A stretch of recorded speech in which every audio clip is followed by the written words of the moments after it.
jika ada Tuhan yang tidak mengaku dirinya sebagai Tuhan atau hanya mengaku sebagai utusan, maka menurut saya tidak layak untuk dituhankan gitu. Kalau Tuhan yang kami sembah, dia itu suaranya didengar oleh manusia. Bahkan Tuhan kami bisa hadir ke dalam dunia. Jikalau dia suka, dia pun bisa makan. Bisa. Bukanlah Tuhan kalau tidak bisa menjelma jadi manusia. Apakah Allah SWT itu adalah Allah yang maha hadir? Al-hadiru, tidak harus menjelma gitu.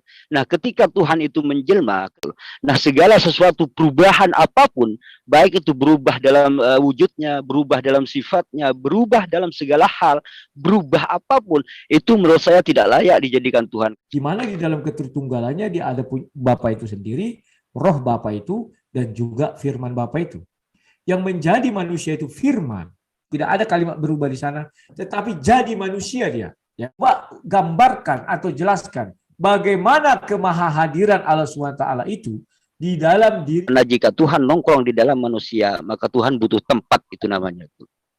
Jika Tuhan berada di dalam diri manusia, maka Tuhan itu butuh tempat. Bapak semakin mengaburkan al-ikhlas itu, Pak. Tidak ada yang setara dengan dia. Tidak ada yang tergantung. Dia tidak tergantung kepada apapun. Sekarang Bapak Allah itu jadi tergantung kepada para malaikat. Nah, sekarang kenapa di situ ada tiada Tuhan selain Allah? Nah, itulah Tuhan apa Tuhan? Nah, inilah kecerdasan ilah. Ilahun itu adalah Tuhan. Nah, sedangkan tadi kamu standar ganda. Mana ayatnya di dalam Al-Qur'an Firaun itu ilah? Ilahu Firaun itu dikatakan ilah gitu loh. Karena ayat berapa? Ayat saya baru dapat ini, Pak. Bapak mengenal yang namanya kalamullah. Coba jelaskan kepada kami. Apa sih kalamullah itu? Apakah dia berasal dari Allah SWT atau bagaimana? Silakan. Ya, kalamullah itulah yang dimasukkan ke dalam hatinya para nabi. Jadi kalamullah itu pengetahuan. Nah, kalau firman, kalau suara itu bisa didengar oleh telinga gitu loh. Nah, berarti Allah tidak bisa didengar firmannya atau bagaimana? Coba ya, jelaskan. Seperti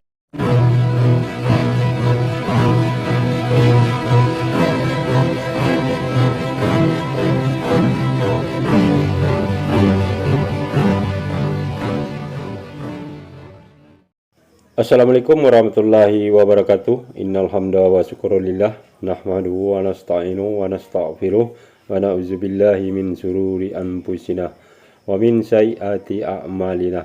May yahdihillahu fala mudhillalah wa may yudlil fala hadiyalah. Allahumma shalli wa sallim ala sayyidina Muhammadin wa ala alihi wa sahbihi ajmain, amma ba'du. Puji syukur kehadirat Allah Subhanahu wa taala karena kita diberikan waktu dan kesempatan berjumpa kembali melalui channel Salam Satu Akidah. Semoga kita semua dirahmati Allah dan diberi kekuatan serta keteguhan hati di dalam iman Islam untuk terus meningkatkan iman serta ketakwaan kita kepada Allah Subhanahu wa taala. Baik, saudaraku semuanya, pada kesempatan kali ini saya akan menampilkan sebuah diskusi yang cukup menarik ya antara sang debater Rudi Yohanes dengan Ustadz kita, yaitu Ustadz Hasan Madura ya. Dan topik yang dibahas di sini adalah tentang Tuhan, baik menurut Islam maupun menurut Kristen. Nah, seperti biasanya Rudi Yohanes yang memang sudah kita ketahui sebagai raja asumsi ya, sepertinya semakin lama berdiskusi dengan saudara-saudara Muslim bukannya bertambah cerdas dan pintar ya, tetapi malahan terjadi kemunduran di dalam cara berpikir untuk memahami Tuhan itu sendiri. Dia mengkritisi tentang Tuhan di Islam, namun dia sendiri tidak bisa membedakan antara Rabbun dengan Ilahun ya, yang mana itu adalah menunjuk kepada Allah itu sendiri. Karena Rabbun tersebut adalah kepemilikan, sementara Ilahun adalah huluyah ya, artinya ketuhanan yang layak untuk kita jadikan pusat pengabdian. Kemudian baik Rabbun ataupun Ilahun itu nama aslinya ismul azamnya adalah Allah itu sendiri. Jadi Rudi ini Tuhan yang dia kini tersebut itu terikat dengan hukum kausalita ya, yaitu butuh proses dan butuh cara. Sementara kita umat muslim, Tuhan yang kita yakini tidak terikat dengan hukum kausalita ya, cukup dengan kun fayakun. Nah, bagaimana keseruan diskusi ini kita akan simak bersama ya. Dan tanpa panjang mukadimah lagi, langsung saja kita simak videonya.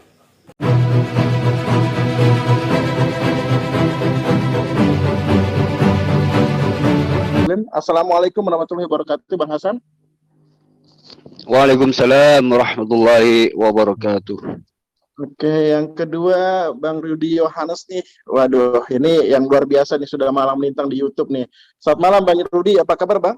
Selamat malam. Kabarnya sehat-sehat semua. Sejahtera. Oke, baik, luar biasa. Oke, Bang. Oke, nah malam ini topik kita adalah karakteristik Tuhan sejati dalam Al-Quran dan Bible. Apakah tema ini sudah disepakati oleh kedua belah pihak? Sudah. Ya, betul, sudah.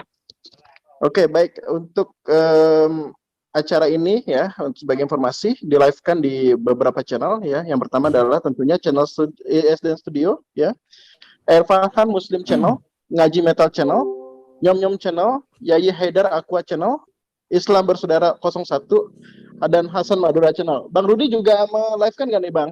Ya, live-kan. Oke, di Debaters juga ya. Bagi rekan-rekan yang ingin subscribe, silakan aja like ya, biar dapat update dari masing-masing channel tersebut. Oke.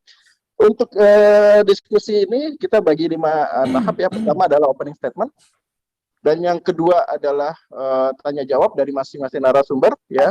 Kita kasih waktu untuk narasumber bertanya 1 menit, dan untuk menjawab kita kasih waktu 5 menit. Dan yang ketiga itu adalah Yang ketiga itu adalah kita saling memberikan kesempatan untuk kedua narasumber untuk melakukan atau mengadu argumen ya, secara terbuka, dan tentunya juga setelah itu ada closing statement dan tanya jawab antara narasumber dengan para peserta.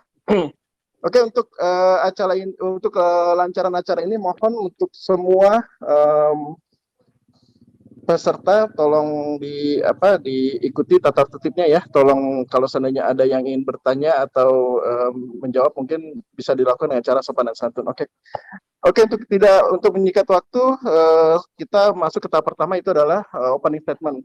Untuk opening statement ini saya berikan kesempatan untuk Bang Rudi dulu deh untuk muka open statement nih Bang. Oke, silakan Bang Rudi. Minggu lalu aku gantian Pak Madura dulu. Oke, Bang Hasan ya. Oke, Bang Hasan, silakan opening statement Bang Hasan. Oke. Untuk Bang Hasan opening statement, silakan Bang. Oke, assalamualaikum warahmatullahi wabarakatuh. Waalaikumsalam warahmatullahi wabarakatuh. Bismillahirrahmanirrahim. Alhamdulillahirabbil alamin.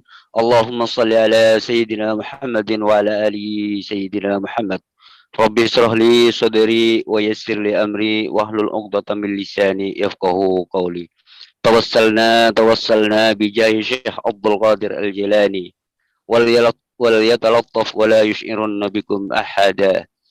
Terima kasih kepada moderator dan seluruh kru SDN yang memberikan waktunya hingga diperkenankan berdialog dengan sang debater yang tak asing lagi bagi saya.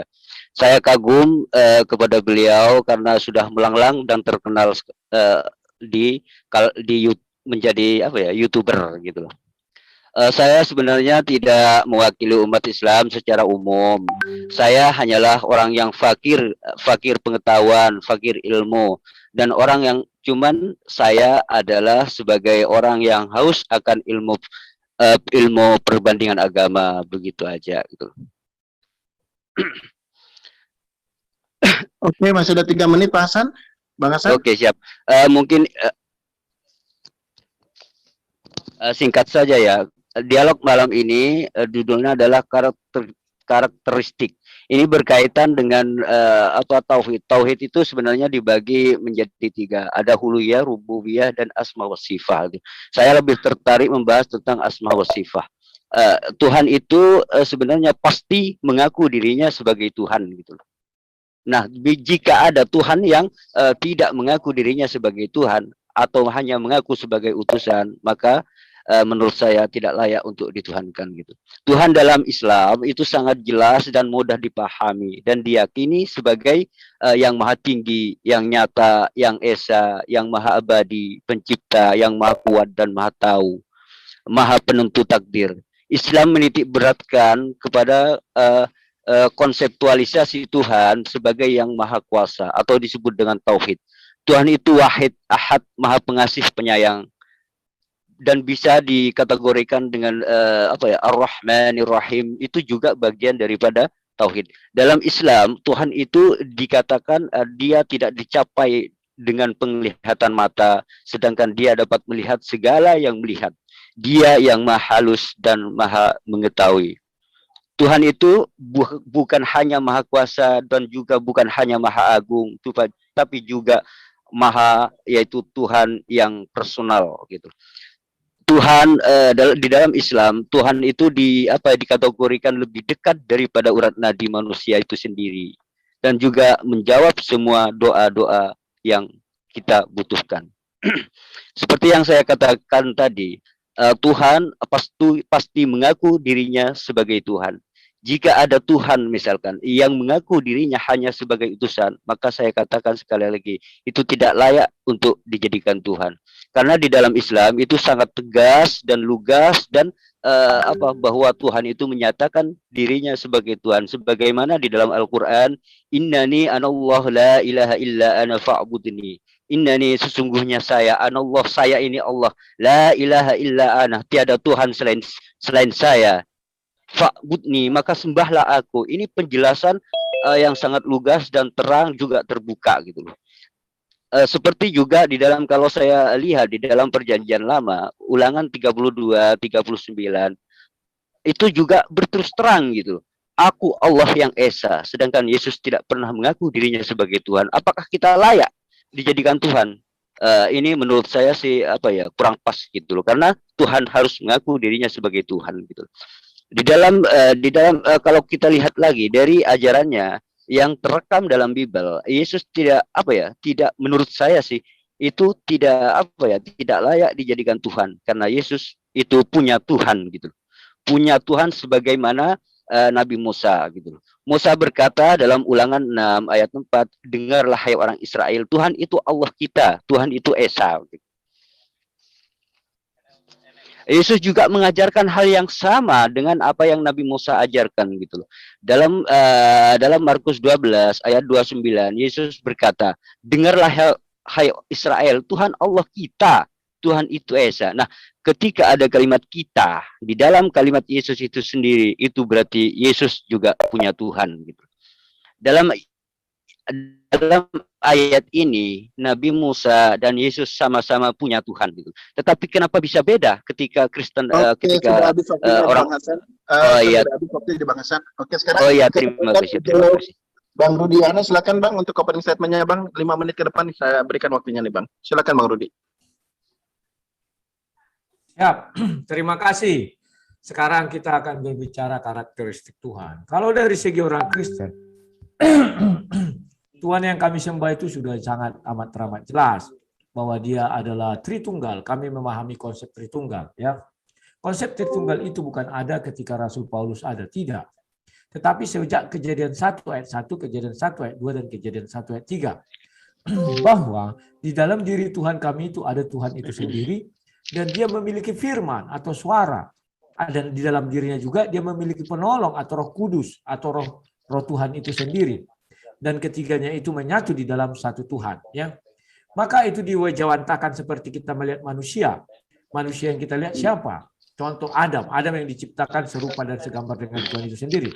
Maka dari situ ketika Adam diciptakan, dia memiliki tubuh yang namanya si Adam, di dalam dirinya ada roh yang menghidupkan, Yohanes 6 ayat 63, dan dia bersuara, berbicara. Itulah manusia sempurna, sama seperti kesempurnaan Tuhan. Dan dia apakah tiga Adam ini? Tidak, dia tetap satu, dia tunggal, ya. Jadi itulah paling cara gampang memahami konsep Tritunggal itu. Kemudian Tuhan yang kami sembah adalah Maha Pencipta. Tuhan yang berani menyebutkan kapan hari pertama apa yang diciptakan hari pertama, kedua, ketiga, keempat, kelima, keenam. Jelas dia berani mengatakan itu di dalam kitab sucinya. Nah, kemudian Tuhan yang kami sembah itu adalah Tuhan yang memberi hukuman, Maha Pengasih, Penyayang. Itu suara siapa ini? Berisik kali. Srek, srek, srek, srek. Ada suara apa, kertas didorong-dorong. Ya. Nah, di situ Tuhan yang kami sembah adalah Tuhan yang sesungguhnya Tuhan. Dialah pencipta. Kenapa dia mencipta manusia? Karena dia Maha Pengasih, Maha Penyayang. Tidak ada yang dikasihinya, tidak ada yang disayanginya kalau dunia ini kosong, melompong. Kan begitu ya kawan-kawan. Kemudian Tuhan yang kami sembah itu adalah Tuhan yang betul-betul Tuhan, karena dia mampu memiliki kehadiran dimanapun berada. Ya, seluruh dunia ini di bawah kekuasaannya. Tidak satu tempat pun di dunia ini yang tidak bisa didatangi Tuhan. Bunyi lagi apa itu? Kayak bunyi-bunyi apa? Gesek-gesekan kertas atau apa itu? Ya, di-mute aja dulu semua. Mengganggu sekali.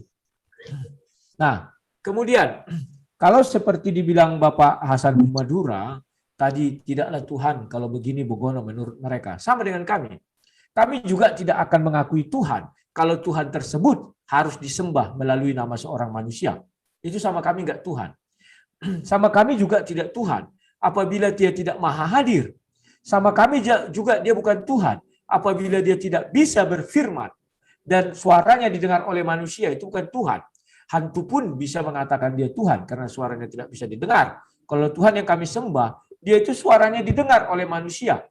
Bahkan Tuhan kami bisa hadir ke dalam dunia. Jikalau dia suka, dia pun bisa makan, bisa pergi ke sana kemari jikalau dia ingin. Masalahnya tidak semua Tuhan inginkan. Ya. Bagi kami, bukanlah Tuhan kalau tidak punya keinginan. Bukanlah Tuhan kalau tidak bisa menjelma jadi manusia, firman-Nya menjadi manusia. Itu bukan Tuhan. Itu namanya sama kami sebongkah batu yang dipertuhankan. Batu itu pun bisa menjadi Tuhan. Kenapa? Ada yang mempertuhankan. Jadi itulah kalau dari segi kami. Kalau dari segi kami juga, kami tidak mengenal Tuhan yang hanya bisa bahasa satu bahasa saja. Itu bukan Tuhan. Masa kalah Tuhan sama anak-anak SMA yang memiliki 5 bahasa kemampuannya. Itu bukan Tuhan. Nah, kalau dari segi kami juga, bukanlah dia Tuhan. Kalau dia memuji manusia dan manusia tidak memuji dia. Itu lucu. Itu dalam iman kami ya. Mungkin itu yang bisa saya sampaikan. Cukupkan, nanti kita berdiskusi aja. Silakan. Masih ada 1 menit lagi Bang Rudi. Gak apa-apa. Sudah selesai saja. Oke, baik kalau gitu. Oke, baik kalau gitu. Untuk selanjutnya saya kasih kesempatan untuk Bang Yuda nih untuk memimpin acara tanya jawab Bang Yuda ya. Oke, silakan Bang Yuda dimulai untuk acaranya. Oke, terima kasih untuk partner. Baiklah, langsung saja kita masuk ke sesi kedua, sesi tanya jawab.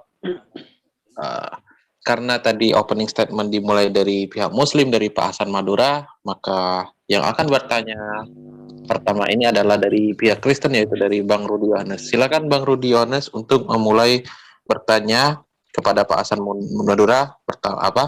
Waktu Anda yang diberikan adalah 1 menit dan maksimal 2 kali pertanyaan. Waktu akan berjalan pada saat Anda berbicara. Silakan. Oke. Terima kasih. Pertanyaan saya sederhana. Apakah Allah SWT itu adalah Allah yang maha hadir? Dalam artian begini, tahu definisi maha hadir ya? Dari sudut kalian lah, jangan dari sudut kami. Silakan, itu aja pertanyaanku. Oke, terima kasih Bang Rudi Yohanes yang telah memberikan pertanyaannya, yaitu apakah Allah itu adalah Allah Subhanahu wa Ta'ala adalah Allah yang maha hadir? Nah, itu pertanyaan yang sangat simpel. Semoga bisa dijawab sama Pak Hasan Madura. Dipersilakan untuk Pak Hasan Madura memberikan jawaban atas dari pertanyaan Bang Rudi, dan waktu yang akan Anda berikan 5 menit, dan waktu akan dimulai pada saat Anda berbicara. Silakan Pak Hasan. Terima kasih. Begini, pertanyaannya menurut saya sangat bagus sekali ya. Apakah Allah Subhanahu wa taala ini Maha Hadir? Nah, di dalam ajaran Islam, di dalam seperti yang saya jelaskan tadi, di dalam Asma wa Sifah, itu ada 99 nama Allah Subhanahu wa taala yang kita harus ketahui. Salah satunya adalah Al-Hadiru, yaitu Maha Hadir gitu. Allah itu Maha Hadir. Nah, ketika menjabarkan kalimat hadir di sini belum tentu terlihat gitu. Belum tentu terlihat karena hadirnya Allah meliputi segala sesuatu yang ada di dalam alam semesta ini gitu. Nah, yang dimaksud dengan Maha Hadir ini adalah ilmu pengetahuan Allah. Pengetahuan Allah itu meliputi segala, bahkan hati, unek-unek, bahkan detak jantung Pak Rudi pun Allah mengetahui segala apa yang Pak Rudi katakan gitu. Al-Hadiru tidak harus menjelma gitu. Nah, ketika Tuhan itu menjelma, ketika misalkan Tuhan menjelma menjadi manusia, nah ini adalah sebuah perubahan menurut saya. Nah, perubahan inilah yang menjadi masalah jika kita dikatakan Tuhan itu harus menjelma, berubah menjadi manusia gitu. Contohnya gini, segala sesuatu yang berubah ini tidak abadi gitu. Nah, segala sesuatu yang tidak abadi menurut saya tidak pantas disebut sebagai Tuhan gitu loh. Nah, segala sesuatu perubahan apapun, baik itu berubah dalam wujudnya, berubah dalam sifatnya, berubah dalam segala hal, berubah apapun, itu menurut saya tidak layak dijadikan Tuhan karena Tuhan itu maha abadi, maha kekal. Nah, hadir di sini adalah ilmu Allah, kehadiran Allah meliputi segala apapun yang tersembunyi, apapun rahasia, apapun yang kita rahasiakan dan apapun yang terlihat. Seperti yang saya tadi bicarakan di closing statement, Allah itu melihat segala penglihatan dan Allah maha halus juga maha mengetahui segala sesuatu. Allah tidak dapat dicapai oleh penglihatan mata. Itulah jawaban saya tentang atas pertanyaan Pak Rudi Yohanes yang sedang ditanyakan. Ketika misalkan Tuhan itu berubah menjadi manusia, itu tidak abadi. Sekali lagi saya katakan, segala sesuatu yang berubah itu tidak abadi, dan segala sesuatu yang tidak abadi tidak layak dituhankan.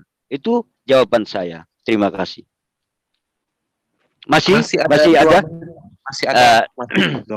Di dalam ajaran Islam selain Tuhan itu maha hadir juga disebut dengan maha mengetahui. Bukan berarti Tuhan maha mengetahui di sini juga bukan tidak berarti Tuhan itu belajar ilmu pengetahuan, tidak. Tuhan maha mengetahui tanpa belajar, tanpa apa. Tuhan maha mengetahui karena Tuhanlah sumber dari ilmu pengetahuan, segala ilmu pengetahuan. Nah, ketika tadi Bang Rudi menanyakan maha hadir, apakah Tuhan itu di dalam Islam terlihat? Sudah jelas, baik itu di dalam perjanjian lama, baik itu dimanapun. Yesus juga mengatakan tak seorang pun yang dapat melihat Tuhan gitu. Tak seorang pun yang dapat melihat Tuhan. Baik itu di dalam ajaran Islam, seperti yang saya katakan, Tuhan tidak akan tercapai oleh penglihatan mata gitu. Karena pandangan kita ini terbatas. Memandang matahari, memandang ciptaan Tuhan aja, mata ini terbatas. Apakah matahari seperti yang kita lihat di bumi? Tidak seperti itu. Apakah langit itu warnanya biru? Tidak. Belum tentu gitu. Karena itulah pandangan mata. Pandangan mata manusia ini terbatas. Keterbatasan itulah yang membuat kita tidak mampu melihat Tuhan gitu. Jika Tuhan terlihat dan jika Tuhan berubah, maka itu tidak abadi, dan segala sesuatu yang tidak abadi tidak layak untuk dijadikan Tuhan. Terima kasih, itu aja mungkin yang saya sampaikan gitu. Oke, terima kasih untuk jawaban dari Pak Hasan Madura yang bagus sekali. Silakan. Sekarang adalah waktunya Pak Hasan Madura untuk memberikan pertanyaan kepada Bang Rudi Yohanes. Pertanyaan yang pertama yang akan diberikan. Waktu yang akan diberikan kepada Pak Hasan Madura adalah 1 menit dan maksimal 2 kali pertanyaan, dan waktunya akan berjalan pada saat mulai berbicara. Silakan Pak Hasan Madura. Oke, terima kasih. Seperti yang saya tanyakan tadi, Tuhan itu pasti abadi. Kita semua sepakat Tuhan itu abadi, gitu. Sedangkan Yesus ini adalah dari Tuhan berubah menjadi dari firman menjadi manusia. Ini adalah sebuah perubahan. Nah, segala sesuatu yang berubah tidak abadi. Nah, pertanyaannya, apakah menurut Pak Yudi berubah itu abadi, gitu? menurut Pak Rudi, berubah ini abadi karena Tuhan di dalam keimanan Pak Rudi adalah Tuhan itu berubah menjadi firman, menjadi. Nah, menjadi ini adalah sebuah proses gitu loh. Proses perubahan. Kalimat menjadi ini adalah proses. Nah, yang saya tanyakan tadi adalah apakah berubah itu abadi menurut Bang Rudi gitu loh. Itu aja pertanyaannya sih. Oke, terima kasih. Apakah kalau ada perubahan itu tetap dikatakan Tuhan? Tuhan itu abadi. Ya, Tuhan itu abadi. Tuhan kami tidak pernah berubah. Dia tetaplah Allah yang Tritunggal, Bapa yang Tritunggal. Di mana di dalam ketritunggalannya dia ada Bapa itu sendiri, Roh Bapa itu, dan juga Firman Bapa itu. Yang menjadi manusia itu Firman. Itu bukan berubah. Firman tidak berubah menjadi manusia seperti ya, berubah, tidak ada kalimat berubah di sana, tetapi jadi manusia dia, ya. Nah, firman yang jadi manusia bukan Tuhannya, perlu diperhatikan ya. Jadi manusia, bukan menjadi ya, atau nanti kalau kalian kurang memahami, nanti kalian mengatakan contohnya berfirmanlah Tuhan, jadilah terang, maka terang itu jadi. Bukan begitu, kawan. Kalau ini firman menjadi manusia, ya, sehingga manusia itu diberilah nama Yesus. Apakah ada di situ perubahan? Tidak. Bahwa sejak semula Tuhan itu hadir di dalam dunia ini. Pertama dulu melalui suaranya. Orang tidak bisa melihat Tuhan. Oke, benar. Tetapi suaranya yang didengar. Dan suara itu dikatakan dari zaman dulu kala. Dikatakan, ya Tuhan, ya Tuhan. Padahal dia tidak ada wujudnya. Suaranya aja yang didengar. Sama seperti Pak Hasan Madura sekarang. Saya nggak pernah lihat wujud Hasan Madura ini. Tetapi saya dengar suaranya. Saya tahu dia itu Hasan Madura. Ya Pak Hasan Madura saya bilang. Artinya suara Pak Hasan Madura sekarang ini adalah Pak Hasan Madura. Tidak tergantikan oleh siapapun. Maka saya katakan, ya Pak Hasan Madura. Ya Pak Hasan Madura. Kan demikian ya kawan-kawan. Kemudian misalnya Pak Hasan Madura membuka camnya, maka nampaklah wajahnya seperti saya. Ya, sudahlah. Itu artinya suaranya yang menjadi gambar digital seperti saya. Ya demikian juga Tuhan. Suaranya itu sekarang misalnya seperti saya kan dibuka ini. Maka yang Bapak lihat itu digital saya, ini utusan saya. Tetapi ini adalah saya sendiri. Dia tidak ada yang berubah. Nah, saya tertarik mengatakan, Bapak tadi mengatakan, kalau ada yang berubah itu bukanlah Tuhan. Ya saya setuju Pak. Maka itu Bapak harus bertanggungjawabkan bahwa nama Allah itu ada 610. Bukan sejak zaman Musa. Zaman Musa tidak dikenal Allah. Yang mereka kenal Elohim, Adonai, atau Yahweh, atau Jehovah, atau apalah. Tidak dikenal namanya Allah. Jadi Bapak sudah membuat sebuah analisa yang keliru menurut saya. Sehingga Tuhan yang Bapak sembah, Bapak katakan bukanlah Tuhan. Karena sudah memiliki perubahan nama. Kemudian, ketika di zaman Musa, Tuhan yang Bapak sembah, Allah SWT yang Bapak sembah, dulu berbahasa Ibrani. Setelah Nabi Muhammad datang, berubah jadi berbahasa Arab.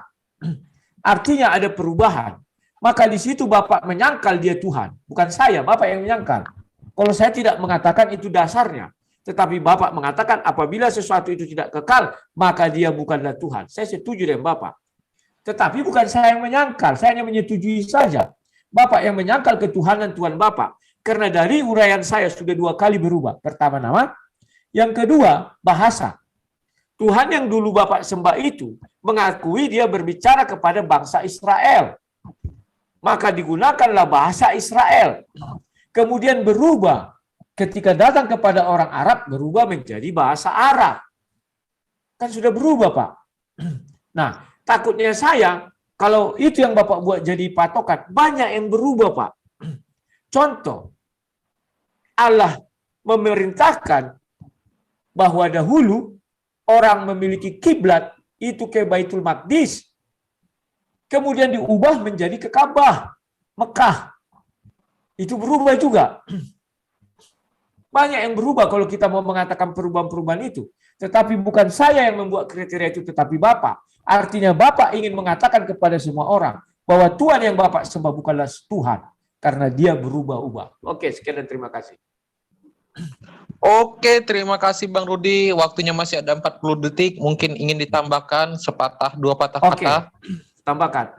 Tadi Bapak juga saya minta menjelaskan apa itu, apakah Tuhan yang Bapak sembah itu maha hadir. Bapak sulit Maaf, Bang membedakan. Rudi, jangan bertanya dulu ya Bang Rudi. Ya, belum Silakan. bertanya. Silakan. Ya. Bapak tadi sulit membedakan maha hadir dengan maha tahu. Nah ini. Sehingga saya belum dapat jawaban itu. Nanti itu perlu Bapak jelaskan lebih lanjut nanti aja. Ya, terima kasih. Oke, terima kasih. Saya tetap bertanya kepada Pak Hasan itu mengenai Allah SWT itu maha hadir. Coba gambarkan atau jelaskan bagaimana kemahahadiran Allah SWT itu di dalam diri Pak Hasan Madura atau di dalam dunia ini. Saya ingin tahu kemahahadirannya itu bagaimana. Karena saya takutnya Bapak sulit membedakan maha tahu dengan maha hadir. Contoh maha hadir itu seperti kita sekarang atau saya sekarang. Gambar saya muncul di sini, misalnya yang menonton di tempat saya 796. Di 796 itu saya hadir situ. Itu namanya maha hadir, tetapi saya terbatas kepada jumlah bilangan. Kalau Tuhan tidaklah terbatas. Tolong jelaskan kemahahadiran Tuhan yang Bapak sembah. Silakan. Oke, terima kasih. Sebenarnya tadi sudah saya jawab ya tentang Tuhan Maha Hadir. Oke lah, semungkin kurang memahami dengan penjelasan saya. Begini ya, kita bedakan dulu makhluk dengan ciptaan gitu loh. Makhluk ini adalah makhluk yang membutuhkan sebuah ruang dan waktu atau tempat. Kalau makhluk itu pasti membutuhkan tempat gitu.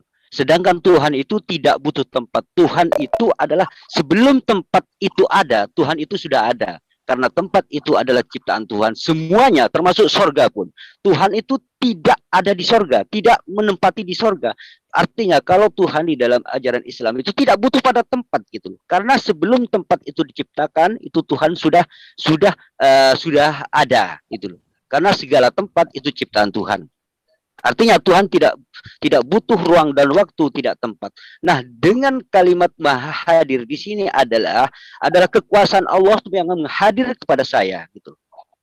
Ketika misalkan saya berzikir kepada Allah menyebut la ilaha illallah, maka Allah itu hadir dalam diri saya, artinya kekuasaan Allah meliputi saya. Kekuasaan Allah bukan berarti Tuhan itu duduk di dalam hati saya, bukan gitu loh. Bukan, maha hadir ini kekuasaan Allah itu meliputi saya semua gitu. Sehingga ketika misalkan ada sesuatu yang membahayakan saya, maka Allah yang menolongnya dengan kekuasaannya. Itulah yang disebut dengan maha hadir di dalam Islam menurut sepengetahuan saya gitu. Maha hadir ini Tuhan tidak butuh tempat gitu loh. Kalau misalkan Pak Rudi ini kan makhluk butuh tempat tentu. Kalau tidak ada tempat Pak Rudi tidak akan bisa hidup gitu. Kalau tidak ada bumi, mau kemana? Melayang-layang di mana gitu. Nah, untuk itulah bedakan dulu makhluk dengan Tuhannya. Tuhan itu meliputi segalanya. Artinya sebelum tempat itu ada, Tuhan itu ada. Artinya kehadiran Tuhan itu tidak terpengaruh oleh ruang dan waktu, tidak butuh ruang dan waktu, tidak diliputi oleh ruang dan waktu. Artinya ketika disebut maha hadir, itu kekuasaan Allah hadir pada diri saya. Sehingga saya bisa melakukan sesuatu berkat kekuasaan Allah Subhanahu wa Ta'ala. Itulah penjelasan saya tentang maha hadir. Sebenarnya tadi Pak Rudi juga mengatakan seperti misalkan Allah berfirman kepada orang Israel berbahasa Israel, Allah berfirman kepada orang Arab berbahasa Arab, seperti itu.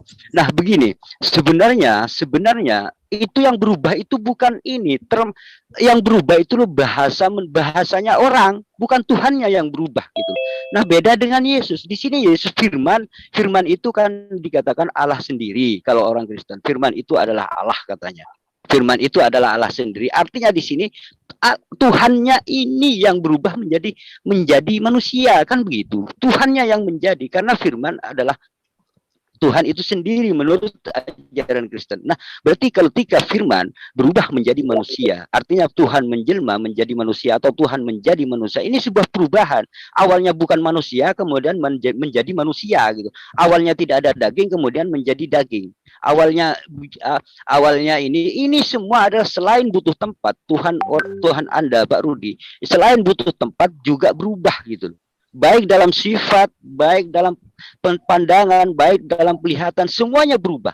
Nah, pertanyaan saya adalah apakah segala sesuatu yang berubah itu bisa dikategorikan abadi?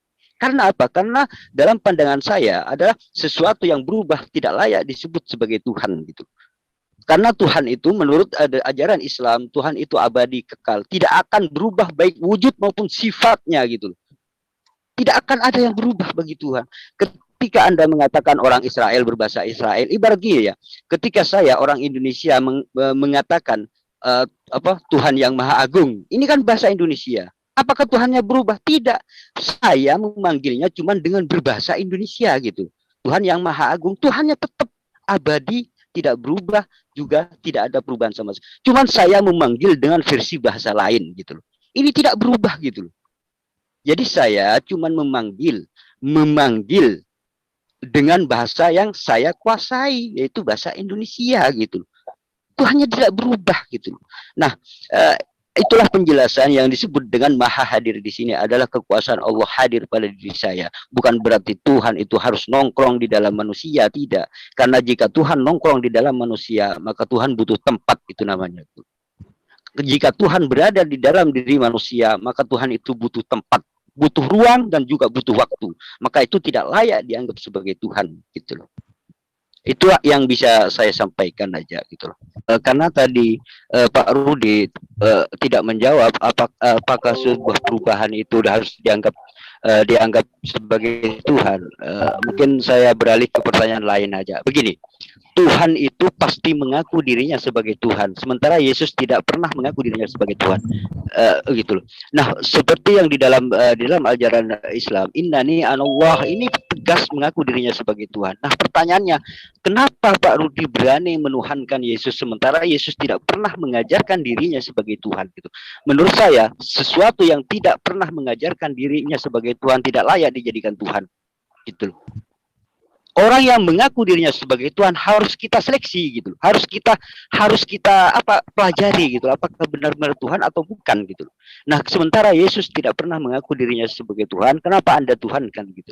Ini bukan kesalahan Yesus menurut saya, tetapi kesalahan orang yang mempercaya Yesus sebagai Tuhan. Kenapa Pak Rudi berani mengatakan Yesus itu Tuhan? Oke, waktunya habis makan.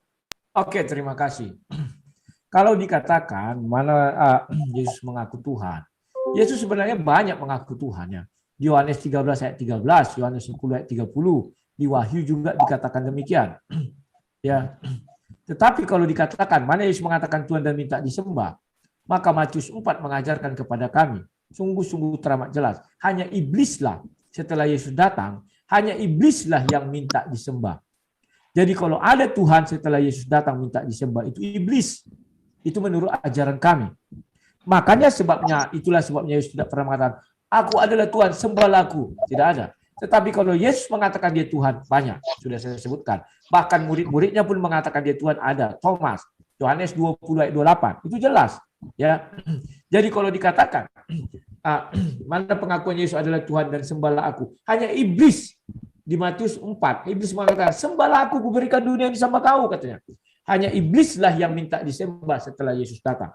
Ketika orang Majus datang, dilihatnya Yesus, mereka datang menyembah tanpa diperintah, tanpa dimintakan, sembahlah aku, enggak ada. Setelah Yesus datang, siapapun menurut iman kami yang minta disembah itu adalah iblis. Karena di dalam Alkitab, di dalam Injil Matius, Markus, Lukas, dijelaskan hanya iblislah yang kemudian meminta dirinya disembah. Oke? Kemudian, saya tadi terheran-heran melihat Bapak ini ya, Pak Hasan. Tadi Pak Hasan bilang tidak berubah bahasa. Orang yang berubah Bapak bilang tidak. Memang demikianlah aturan mainnya, bahwa Allah SWT datang terhadap satu kaum sesuai bahasanya. Artinya kalau ini konsisten, maka tidak ada nabi di luar daripada bangsa Israel. Tidak ada nabi di luar bangsa Yahudi. Itu kalau konsisten. Ternyata tidak, di luar dalam bangsa Yahudi ada seorang nabi, ya kan? Kemudian mengenai nama, dahulu pun namanya apa, setelah berjalannya waktu berubah namanya. Itu sudah satu perubahan. Kemudian tadi mengenai Maha Hadir, sampai detik ini pun saya tidak melihat apa kemahadiran Tuhan yang Bapak sembah. Kuasanya Bapak bilang hadir dalam diri Bapak. Buktinya, maaf ini Pak, banyak orang Islam yang mengimani seperti Bapak misalnya hadir dalam diri Bapak itu. Bapak bilang kalau ada celaka saya terhindar. Banyak yang mati celaka. banyak yang begini begono. Jadi kalau Bapak bawakan itu Bapak kesulitan sendiri. Kemudian Bapak mengatakan kalau Tuhan punya ruang, punya tempat, itu bukan Tuhan. Pak, Bapak sadar nggak apa yang Bapak ucapkan? Bahwa Allah SWT itu bertahta di dalam arsi, di dalam ars. Ya, bahwa dikatakan ars itu letaknya di mana? Di atas air. Ya, ayatnya itu banyak, Pak. Bapak bisa cari, terutama di surah 11 ayat 7 itu ada mengenai ars itu, dan di Yunus surah 10 ayat 3 juga ada, dan macam banyak itu, Pak. Ya. Jadi kalau Bapak bilang mengenai ruang dan waktu itu, ya begitulah, Kak, Pak ya. Kemudian mengaku Tuhan sudah, Maha Hadir sudah, butuh tempat sudah. Oke, sudah. Semua sudah saya jawab, saya cukupkan sekian. Terima kasih. Masih ada 1 menit 30 detik, Bang Rudi. Ya nggak apa-apa. Dicukupkan saja karena ada yang mau kubahas lagi. Karena aku akan Oh, bertanya. ini baik kalau begitu. Baik sekali ternyata Bang Rudi ini ya, menginfakkan waktunya kepada saya. Oke, terima kasih Bang Rudi. Itu adalah jawaban dari Bang Rudi yang cukup bagus, namun masih ada 1 menit tadi, 1 menit 30 detikan. Baiklah, sekarang waktunya untuk Bang Rudi memberikan pertanyaannya yang terakhir kepada Pak Hasan Madura. Pertanyaan yang ketiga yang akan diajukan kepada Pak Hasan dengan waktu yang seperti biasa, yaitu 1 menit dan 2 kali maksimal bertanya. Dan waktu akan berjalan pada saat Anda mulai berbicara. Silakan Bang Rudi Yohanes. Oke, terima kasih. Saya ingin bertanya kepada Bapak ini mengenai Allah yang Bapak sembah, ya Tuhan yang Bapak sembah ya. Bapak pasti mengimani bahwa Tuhan itu memiliki firman. Tapi sampai detik ini tidak satu orang Muslim pun bisa menjelaskan kepada saya bagaimana sih firman Allah itu. Mereka cenderung mengatakan yang disampaikan Jibril itu adalah firman Allah, ya betul. Tetapi itu bukan firman suara Allah langsung, tetapi adalah pesan yang disampaikan Jibril ya. Tolong jelaskan, kalau memang Allah memiliki kalamullah itu, bagaimana sih apanya yang bisa Bapak gambarkan mengenai suara itu atau kalimatullah itu? Silakan. Itu saja dulu. Di dalam ajaran Islam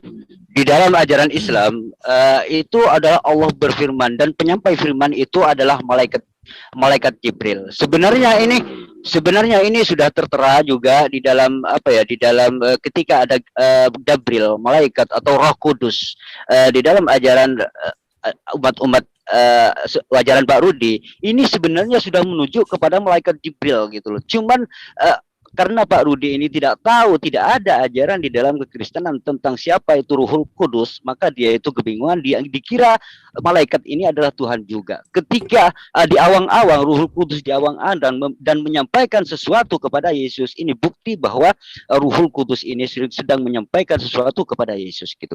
Kalau di dalam Islam sebenarnya ketika sholat Nabi Muhammad SAW itu menerima perintah sholat, ini adalah menerima langsung dari Allah Subhanahu wa taala. Jibril pun ini tidak sanggup untuk mengantar Nabi Muhammad sallallahu alaihi wasallam gitu. Nah, karena malaikat Jibril ini tugasnya adalah menyampaikan wahyu, maka malaikat Jibril ini diberi tugas menyampaikan wahyu, disampaikan kepada Nabi Muhammad sallallahu alaihi wasallam. Jadi seperti di dalam Al-Qur'an, wa innahu nazzalahu, artinya sesungguhnya malaikat Jibril ini menyampaikan, menaruh di dalam hatinya Nabi Muhammad sallallahu alaihi wasallam. Nah, ketika Anda bertanya apakah firman itu berupa tulisan atau apa gitu, sebenarnya yaitu bila tulisan, itu tidak dengan tulisan, juga tidak dengan kata-kata. Artinya Allah memberikan sebuah pengetahuan kepada Nabi Muhammad, difirmankan firman itu, kemudian Nabi Muhammad SAW tidak harus belajar dulu karena Allah sudah memberitahukan tentang pengetahuan firman tersebut gitu. Dan orang-orang pilihan ini hanya pilihan. Jadi kalau Tuhan itu misalkan hadir ke dunia, ngapain ada utusan gitu?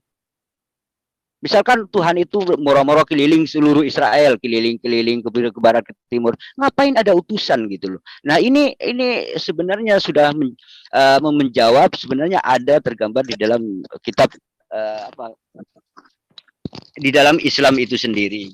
Dan juga di dalam ajaran Pak Rudi ini sebenarnya sudah ada gitu, bahwa di situ ada kalimat Gabriel. Nah, berhubung orang-orang Kristen ini tidak tahu tugas-tugas para malaikat, maka dia itu kebingungan karena memang tidak ada ajaran seperti itu gitu.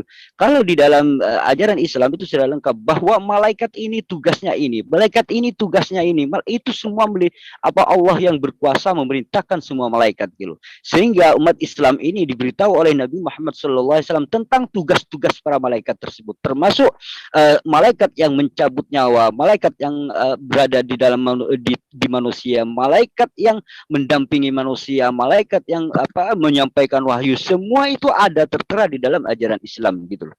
Namun sayang sekali di dalam ajaran kekristenan itu tidak ada sama sekali. Malaikat itu siapa sih gitu. Kadang-kadang iblis pun bisa menyamar sebagai malaikat. Ini kan rancu sekali gitu loh. Nah, di sini ketika berbicara Pak Rudi tadi hanya setan yang minta disembah. Pak Rudi jangan lupa bahwa di dalam seperti di dalam ajaran atau Perjanjian Lama itu, akulah Tuhan, kamu jangan menyembah atau Tuhan lain gitu. Ini sebenarnya minta disembah. Apakah Tuhan Pak Rudi dalam Perjanjian Lama ini setan, iblis gitu. Nah, begini, ketika ada sesuatu mengaku dirinya sebagai Tuhan misalkan, maka kita pelajari apakah dia itu cuma mengaku-ngaku atau benar-benar Tuhan gitu. Nah, yang paling pokok dasar di dalam ajaran Islam, Tuhan itu maha agung, juga Tuhan itu abadi. Nah, misalkan gini Pak Rudi, misalkan ketika ada orang tidak mengaku Tuhan gitu, misal anggaplah gini, monyet atau Hanoman gitu loh. Hanoman ini kan tidak pernah mengaku dirinya sebagai Tuhan. Dan Hanoman tidak pernah dirinya minta disembah. Apakah ketika ada orang mau menyembah Hanoman, wah ini pasti Tuhan ini karena tidak minta disembah gitu. Nah, apakah hal-hal seperti itu Pak Rudi mau terima gitu loh? Sesuatu yang tidak pernah mengaku dirinya sebagai Tuhan bukan Tuhan gitu loh. Dan jika ada orang yang menuhankan, kesalahan itu bukan terletak pada diri Yesus, karena Yesus sendiri tidak pernah mengaku dirinya sebagai Tuhan. Kenapa ada orang lain yang menuhankan? Nah, ini kesalahan ini bukan pada diri Yesus, tetapi orang yang menuhankan. Orang yang menuhankan itulah hanya klaim gitu. Hanya mengklaim Yesus sebagai Tuhan gitu. Kenapa? Karena Yesus juga tidak pernah mengaku dirinya sebagai Tuhan. Aku ini Tuhan gitu. Tidak pernah gitu. Tidak pernah gitu. Nah, ketika misalkan suatu saat Yesus dimintai pertanggungjawaban oleh Allah Subhanahu wa taala, maka Yesus akan berkata, waktunya habis, Pak. Oke. Sebenarnya Islamlah yang mengikuti ajaran Yesus gitu loh. Kenapa? Yesus tidak pernah mengaku dirinya sebagai Tuhan, dan juga bahwa maka umat Islam mengaku mempercayai sebagaimana yang Yesus katakan gitu. Nah, pertanyaan saya seperti yang tadi Pak Rudi tidak menjawab pertanyaan saya. Yesus tidak pernah mengaku dirinya sebagai Tuhan. Kenapa dituhankan? Dan Pak Rudi mengatakan, oh Tuhan, Yesus mengaku Tuhan. Gitu. Ketika saya membaca Bible, itu tidak pernah satu pernyataan pun Yesus itu mengaku dirinya sebagai Tuhan. Tidak ada. Nah, kenapa Anda Tuhankan? Misalkan gini, ketika muridnya, ya Tuhan, itu sebenarnya bukan kepada Yesus. Itu reaksi muridnya karena kaget. Ibarat gini, Pak Rudi ini bertemu saya, gitu loh. Ya Tuhan, Pak Rudi, apakah Pak Rudi ini Tuhan? Bukan. Ini reaksi kekagetan saya, gitu. Pertanyaannya, kenapa Pak Rudi bisa menuhankan Yesus? Gitu. Yesus tidak pernah mengaku dirinya sebagai Tuhan, gitu loh. Itu pertanyaan saya, gitu. Oke, terima kasih.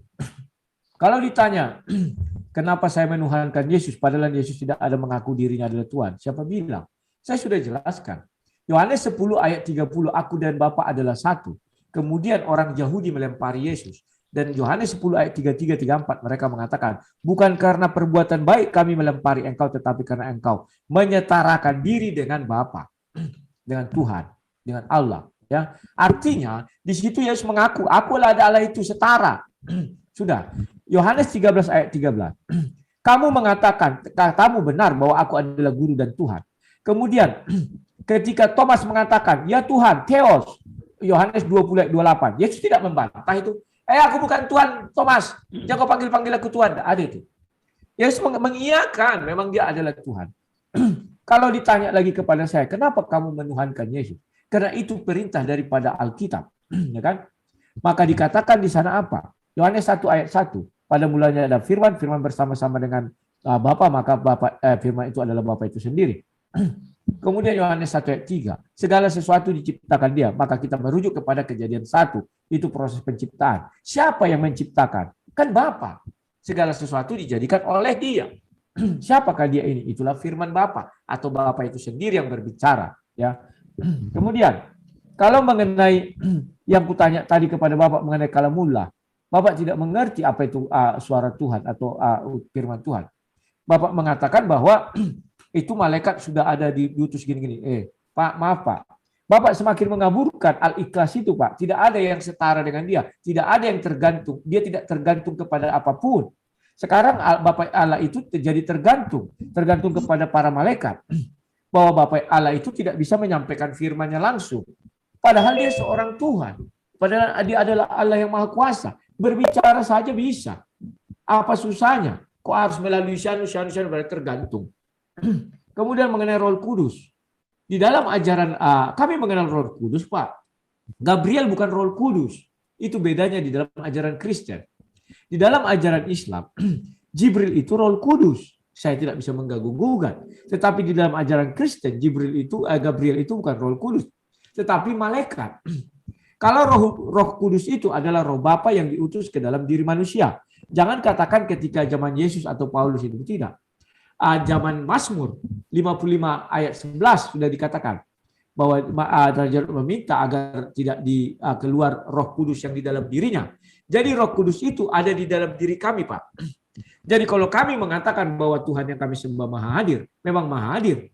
Dia ada di dalam diri setiap manusia, yaitu dengan Roh Kudus. Ya, kalau Bapak saya nggak tahu Maha Hadirnya bagaimana atau ya sejenisnya. Kemudian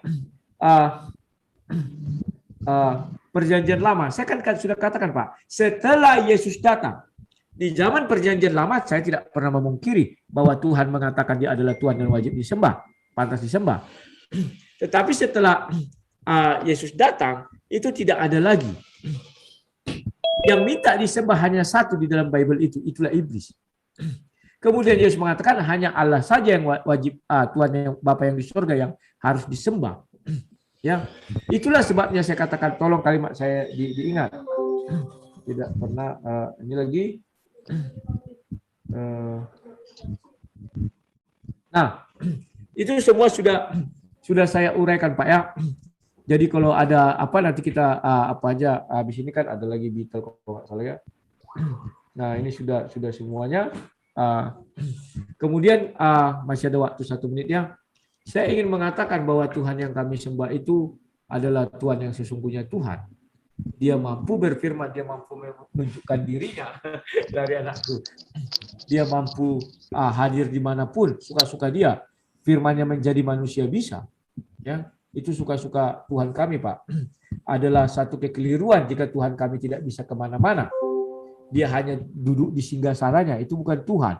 Itu lebih tepatnya manusia. Manusia saja bisa kemana-mana. Masa Tuhan tidak bisa kemana-mana? Itu dari sudut pandang kami. Dan Tuhan yang kami sembah, kalau mau berfirman, cukup berfirman. Tidak perlu embel ini, embel itu, embel ini, embel itu. Ya, tidak perlu ada ini, ada itu. Dia mau berfirman, berfirman saja. Wah, manusia tidak bisa mendengar suara Tuhan. Siapa bilang? Tuhan kami kan maha segalanya. Kalau suaranya kekerasan, dikecilkannya pun bisa. Jadi semua orang bisa mendengarnya. Oke, itu yang saya sampaikan. Terima kasih. Menarik ya. Tadi Pak Rudi mengatakan apa Bapak dan hanya karena satu Yesus dengan Bapa dan juga hanya karena apa lagi tadi ya begitulah itu sehingga Yesus dikatakan Tuhan dan juga karena apa akulah guru dan Tuhan. Nah ketika saya melihat di dalam versi bahasa Arabnya karena si Petro itu sering menggunakan versi bahasa Arab. Nah saya baca ternyata di situ tulisannya adalah Sayyid gitu loh. Nah, Sayyid ini hanya bisa diidentifikasikan kepada manusia gitu. Seperti Sayyidina Ali, Sayyid. Jadi tidak bisa Sayyid ini dikatakan Tuhan, tetapi sekedar Tuan gitu. Dalam versi bahasa Arab ini sudah jelas Sayyid. Sayyid ini tidak bisa digandengkan kepada Tuhan. Sayyid Tuhan gitu. Tidak bisa gitu. Jadi Sayyid ini hanya untuk manusia gitu. Artinya Yesus itu Tolong Bapak buka manusia. Yohanes 20 ayat 28. Itu dari bahasa Arab. Silakan. Yohanes 20 Silakan. ayat 28. Screen. Ya Bapak lainnya green. Bapak kan bacanya dalam bahasa Arab. Silakan Bapak, Iya. Bapak cari di Yohanes 20 ayat 28. Silakan. Gunakan bahasa Arabnya. Oke, saya bantu. Oh iya, silakan screen yang Tuhan itu. Yang Yohanes. Tuhan itu bahasa Arabnya. Saya mintanya Yohanes 20 ayat 28. Bahasa Arab. Silakan Bapak bacalah. Yang ada akulah Tuhan dan guru gitu loh. Enggak, Akulah guru dan Tuhan gitu. Saya sekarang menuju kepada Yohanes 20 ayat 28. Silakan bacalah itu. Silakan. Itu bahasa Arab loh Pak, bahasa Bapak sehari-hari. Silakan. Ya. Gak kelihatan. Di mana?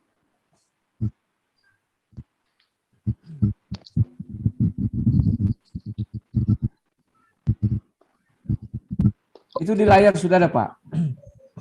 Nah, kalimat Robi ini ya. Kalimat Robi ini adalah penguasa gitu. Kalau dalam menuju kepada ayat 28. Sedangkan wa ilahi ini Tuhan. Ilah ini dalam versi bahasa Arab, Fir'aun pun bisa dikatakan sebagai ilah gitu. Kalau dalam bahasa Arab, ilah ini adalah Tuhan bentuknya. Bukan berarti Tuhan yang benar gitu. Jadi kalimat Robi dan ilah ini bisa digunakan kepada sesuatu yang lain gitu. Seperti misalkan Robul Bait. Robul Bait adalah tuan rumah gitu loh. Jadi jangan Coba dibaca dulu Pak, dibaca dulu. Ajibu toman wa qala lahu rabbi wa ilahi gitu loh. Nah iya, saya sedang membahas Jadi, kalimat Rob. Saya sering mendengar ya Allah ya Rabbi gitu. Misalnya begitu. Itu gimana kira-kira itu? Nah ini bedanya ketika orang melihat misalkan Robbi ini maknanya adalah kekuasaan gitu. Artinya yang menguasai alam semesta ini Tuhan gitu. Ya Tapi udah. tetapi kalau yang menguasai misalkan menguasai Israel belum tentu Tuhan gitu loh. Bisa saja manusia gitu. Ya dalam ayat itu apakah dikatakan menguasai Israel? Kan tidak. Nah di sini konteksnya kan di sini tidak dijelaskan. Kalau Yesus tidak itu dijelaskan. Dia bilang Rabbi, Rab itu Iya, adalah pada Tuhan. Dan Iya, Bapak ganti-ganti. Lah, Robi ini ketika Yesus itu dipandang sebagai manusia, maka itu hanya menguasai. Penguasa ya sekitar. Masalahnya di situ bukan dipandang sebagai manusia, tetapi dipandang sebagai Rab. Iya, Rab itu kalau misalkan orangnya tidak pernah mengaku dirinya sebagai Tuhan, maka kata Rab ini adalah penguasa. Di mana gitu. itu kriteria yang Bapak bilang Tuhan itu, Rab itu harus mengaku diri sebagai Tuhan? Coba buka banyak di dalam seperti ya di dalam Keluaran berapa tadi ya? Itu di dalam itu sudah jelas bahwa apa Tuhan itu mengaku dirinya sebagai akulah Allah di dalam perjanjian lama. Tidak, juga yang saya tanya syaratnya. Mana Tuhan mengatakan apabila ada sesuatu yang tidak mengakui dirinya Tuhan bukan Tuhan? Coba kasih saya syaratnya. Loh, misalkan gini, ini sebenarnya logika kita sehari-hari ya. Misalkan gini. Saya tidak butuh asumsi Bapak. Iya, tidak asumsi. Misalkan Bapak monyet gak mengaku Tuhan, apakah Bapak Tuhan kan? Monyet tidak pernah mengaku monyet. Lah, iya monyet itu kan binatang. Ya misalkan udah.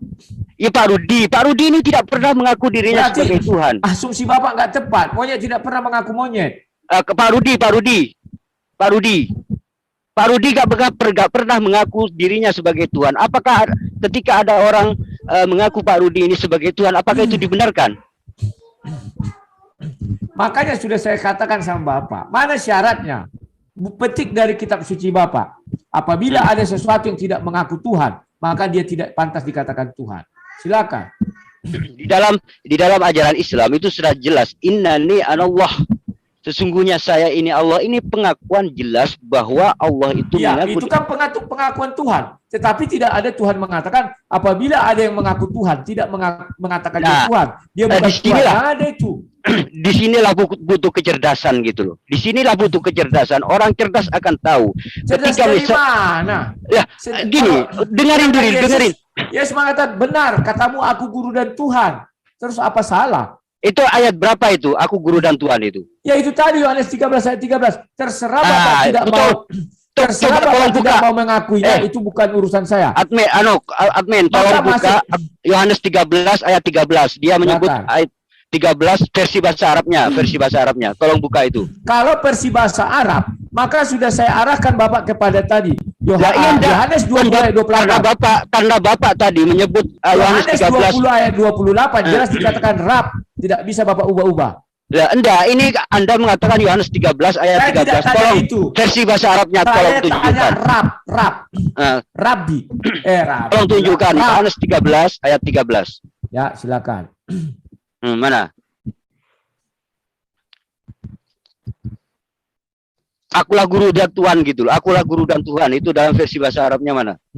Ini Pak sudah Itu ayat yang ke 13. berapa tadi? Ayat 13. Yohanes Pasal 13 ayat 13. 13 ya. Oh ini ya. Bacakan. Antum tad'una wa sayyidan. Ini wa sayyidan. Terus Nah, di sini bacakan dulu tuntas. mualliman wa sayyidan. Ini jelas tad'una ni mualliman wa sayyidan. Kamu memanggil Tolong bacakan sampai tuntas. Tolong bacakan sampai tuntas. ayat gini. Antum tad'una ni mualliman wa sayyidan wasnan taquluna li'anni ana kadzalik. Nah, ini seperti di dalam mualliman wa sayyidan. Ini adalah apa, muallim ini guru, sayyidan ini tuan gitu.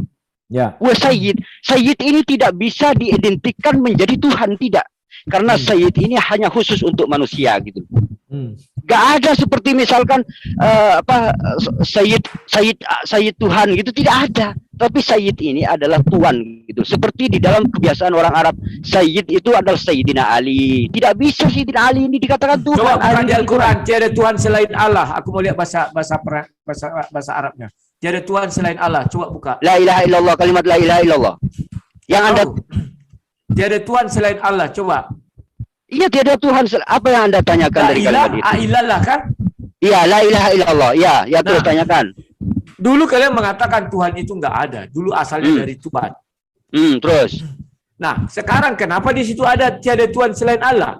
Nah, itulah. Tuhan apa Tuhan? Nah, inilah kecerdasan ilah. Ilahun itu adalah Tuhan. Nah, Sedangkan tadi sayyid kamu standar ganda. Ketika saya buka tadi Yohanes 20 ayat 28, kamu bilang ilah itu bukan Tuhan. Sekarang untuk membenarkan la ilaha illallah, dengerin. Saya jelaskan. Lagi. Ilahun itu adalah konteksnya itu umum. Fir'aun bisa dikatakan ilah. Jadi apapun bisa dikatakan ilah. Makanya sekarang Bapak buka tiada Tuhan selain Allah. Apa? Nah, inilah. Makanya di dalam Islam juga itu artinya Bapak bilang berlaku umum. Tidak bisa standar ganda dong. Loh, ini yang saya jelaskan. La ilaha, tiada Tuhan. Artinya menafikan dalam hati ini semua Tuhan-Tuhan yang dianggap Tuhan itu dibuang. Saya tidak Ditiadakan semuanya. Saya lebih kepada kata la ilah. Sementara Yohanes 20 ayat 28 ilah ada sana Bapak tolak. Tidak bisa. Lah, ilah, Nabi pun Bapak tolak di sana adalah Tuhan. Tidak bisa. Ilah Oke, itu. sekarang saya bertanya kepada Bapak, saya balik lagi kepada Bapak. Begini, saya jelaskan dulu biar Anda paham. Ilah ini sifatnya umum. Ilah ini Fir'aun pun bisa dikatakan ilah gitu. Karena Fir'aun itu menggunakan kalimat ilah. Mana ayatnya di dalam Al-Quran Fir'aun itu ilah? Ilahu Fir'aun itu dikatakan ilah gitu loh. Karena ayat berapa? Ayat saya baru dapat ini saya? pengetahuan baru nih. Saya. Tolong ada yang tahu tentang Fir'aun dituhankan itu? Ada yang hafal ayatnya, ayat berapa? Saya pauskan dulu ya waktunya. Iya, bahasa Arabnya. Fir'aun disebut dituhankan gitu. Kemarin itu Al-Jumu'ah atau karena saya tidak hafal ayatnya berapa dan seterusnya gitu. Tolong tunjukkan. Tapi di situ dipanggil ilah. Nah, sambil saya terangkan ya begini. Ilah itu sifatnya umum. Semua yang dianggap Tuhan, yang diagungkan itu disebut ilah gitu. Disebut Tuhan. Ini sifatnya umum. Tetapi ketika kalimat tidak pala Bapak lanjutkan, tunggu dicari dulu, tenang aja lah, slow. Iya, Anda sambil jelaskan sedikit biar paham. Nggak usah jelaskan, waktunya lagi di pause.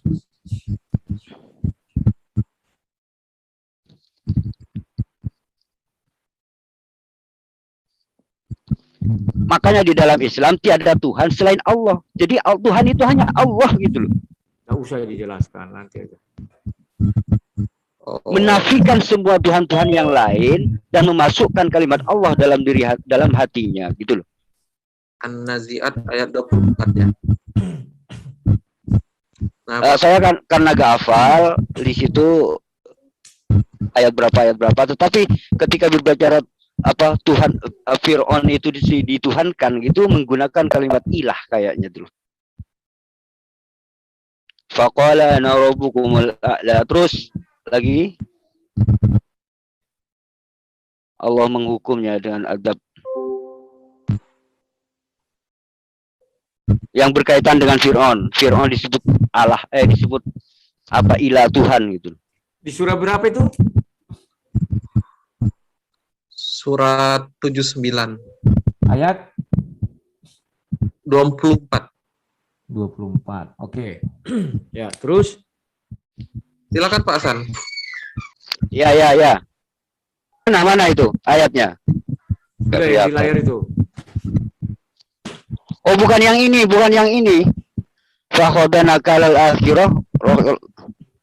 Faqala ana rabbukumal faqala.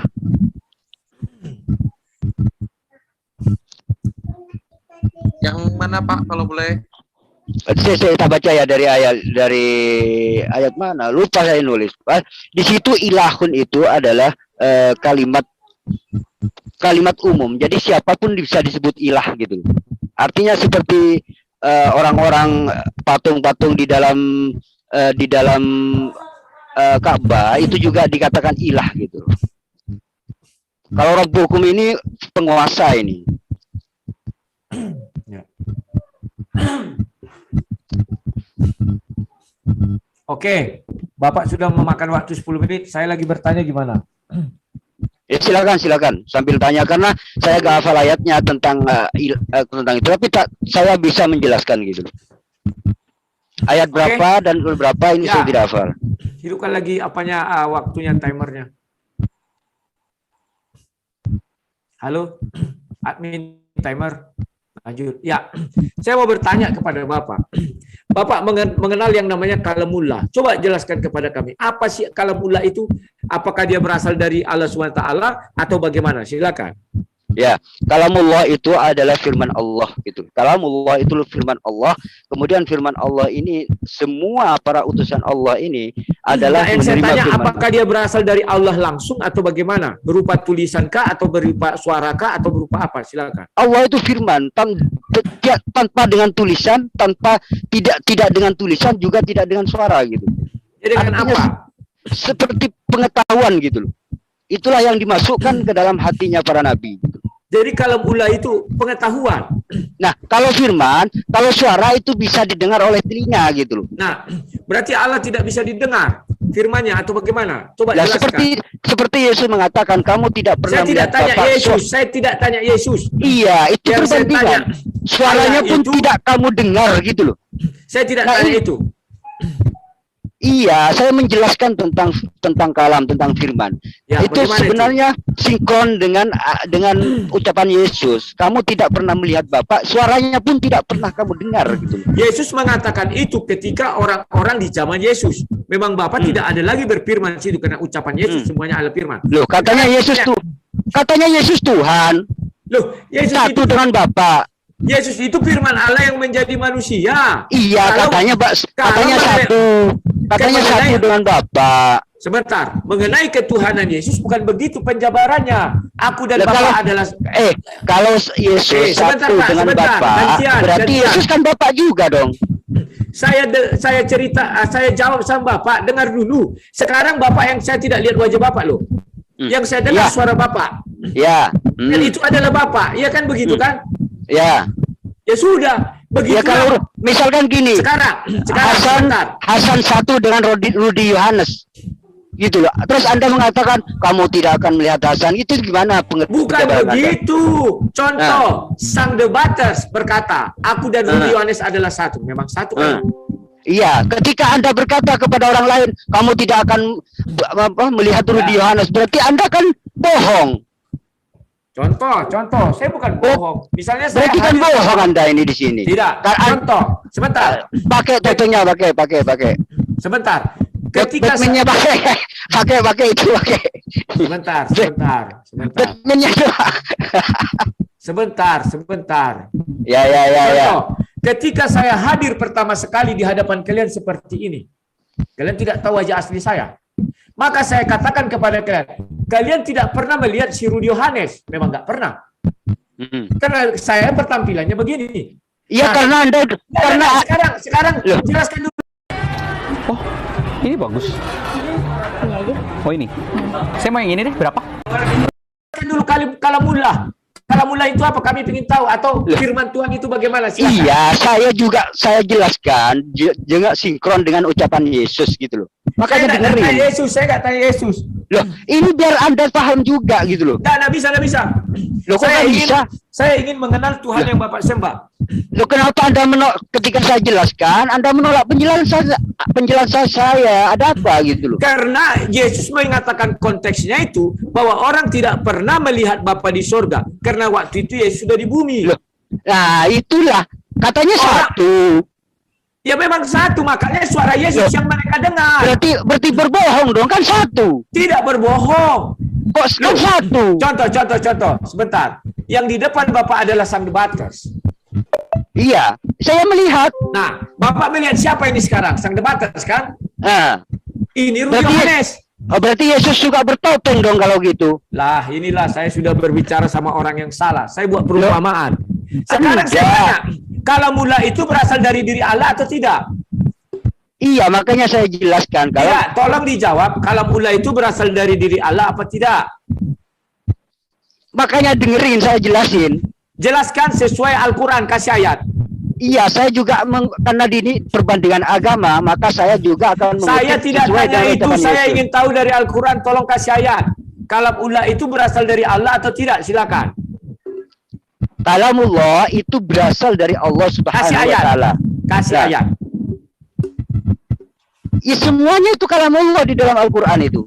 Nah, berarti buku itu kayak kalamullah atau yang diucapkan Nabi Muhammad? Firman Allah itu kemudian ditulis dan menjadi kitab suci. Berarti Nah, bukan itulah- kalamullah. Lah, itulah Berarti yang disebut. buku kalamullah yang di firman Allah yang dibukukan namanya kitab. Ya, Alkitab. itulah yang disebut. Nah, Itulah yang makanya disebut. yang saya Itu- tanya, mana Kak firman Allah itu mana? Itu yang saya tanya, mana? Nah, itulah yang disebut firman menjadi kitab suci. Ya, Maka yang saya jangan tanya, saya tidak tanya itu. Saya tidak tanya firman yang jadi kitab suci. Yang saya tanya, firman Allah itu yang mana? Jelaskan. makanya semua di dalam Al-Qur'an itu adalah firman Allah.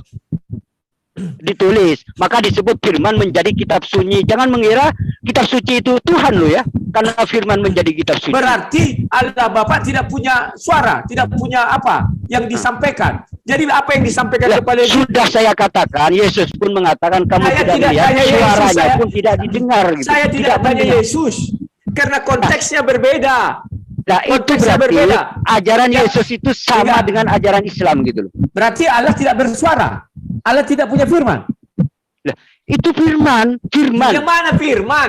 Coba, Lah. apakah Allah pernah berfirman kepada Nabi Muhammad? Loh, menerima sholat perintah sholat ini Nabi Muhammad menerima secara langsung, tidak melalui malaikat Jibril. Bisa bukakan hadisnya? Karena ada hadis mengatakan Sahih Bukhari bermimpi. Tidak benar itu sampai ke sana, tidak benar. Bukakan hadisnya. Dan ada yang mengatakan kayak Pak Dhani bilang itu cerita-cerita orang Yahudi. Tidak mungkin katanya orang bisa menembus atmosfer. Kan tidak mungkin kan? Itu kan berarti Tuhan lewat rahim itu tidak mungkin juga kan? Saya tidak tanya itu. Yang saya Iya. tanya, Kalau coba Anda jelaskan mengatakan- mengenai firman. Jangan melebar-lebar. Loh, Kalau iya. Yesus itu sudah saya katakan firman yang menjadi manusia, bukan Tuhan menjadi manusia. Paham? Ya, itu kitab suci. Kitab nanti suci itu- firman menjadi nanti kitab itu- suci. Nanti itu kita buat. Oh, kalau kami kitab suci itu firman yang dibukukan. Kalau Iya, firman Allah menjadi. itu Setelah buku kan firman menjadi kitab suci, firman menjadi manusia. Sama konteksnya gitu loh. mana ada firman menjadi kitab suci, yang ada firman dituliskan. Kalau menjadi, dia berubah langsung Nah, kayak misalnya simsalabim jadilah, maka jadi.